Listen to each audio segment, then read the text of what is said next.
Luke 14. Jesus heals on the Sabbath. One Sabbath day, Jesus went to eat dinner in the home of a leader of the Pharisees, and the people were watching him closely. There was a man there whose arms and legs were swollen.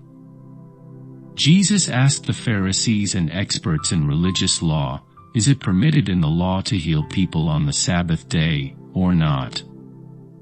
When they refused to answer, Jesus touched the sick man and healed him and sent him away. Then he turned to them and said, "Which of you doesn't work on the Sabbath? If your son or your cow falls into a pit, don't you rush to get him out?" Again they could not answer. Jesus teaches about humility. When Jesus noticed that all who had come to the dinner were trying to sit in the seats of honor near the head of the table, he gave them this advice: when you are invited to a wedding feast, don't sit in the seat of honor. What if someone who is more distinguished than you has also been invited? The host will come and say, "Give this person your seat." Then you will be embarrassed, and you will have to take whatever seat is left at the foot of the table. Instead, take the lowest place at the foot of the table. Then when your host sees you, he will come and say, "Friend, we have a better place for you." Then you will be honored in front of all the other guests. For those who exalt themselves will be humbled, and those who humble themselves will be exalted. Then he turned to his host. "When you put on a luncheon or a banquet," he said, "don't invite your friends, brothers, relatives, and rich neighbors. For they will invite you back, and that will be your only reward. Instead, invite the poor, the crippled, the lame, and the blind. Then at the resurrection of the righteous, God will reward you for inviting those who could not repay you." Parable of the Great Feast. Hearing this, a man sitting at the table with Jesus exclaimed, "What a blessing it will be to attend a banquet in the kingdom of God." Jesus replied with this story: "A man prepared a great feast and sent out many invitations.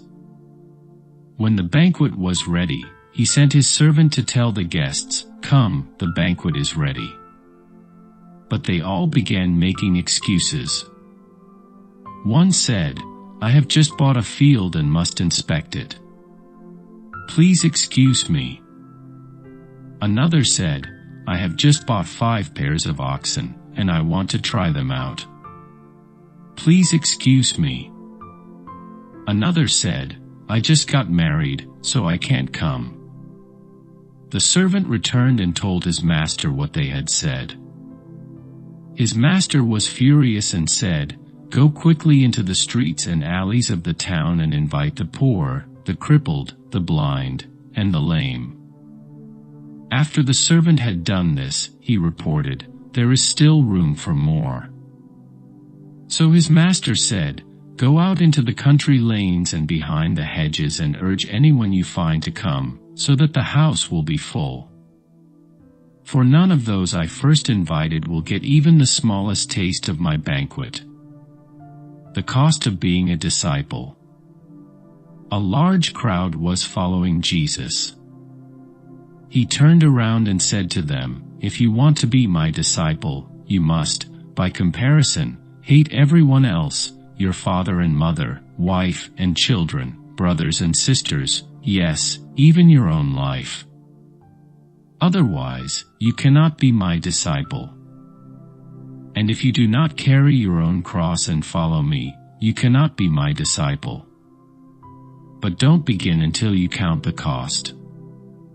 For who would begin construction of a building without first calculating the cost to see if there is enough money to finish it? Otherwise, you might complete only the foundation before running out of money, and then everyone would laugh at you.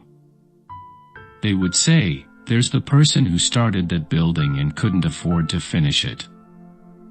Or what king would go to war against another king without first sitting down with his counselors to discuss whether his army of 10,000 could defeat the 20,000 soldiers marching against him?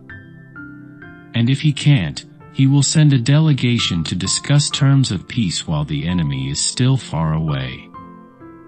So you cannot become my disciple without giving up everything you own. Salt is good for seasoning.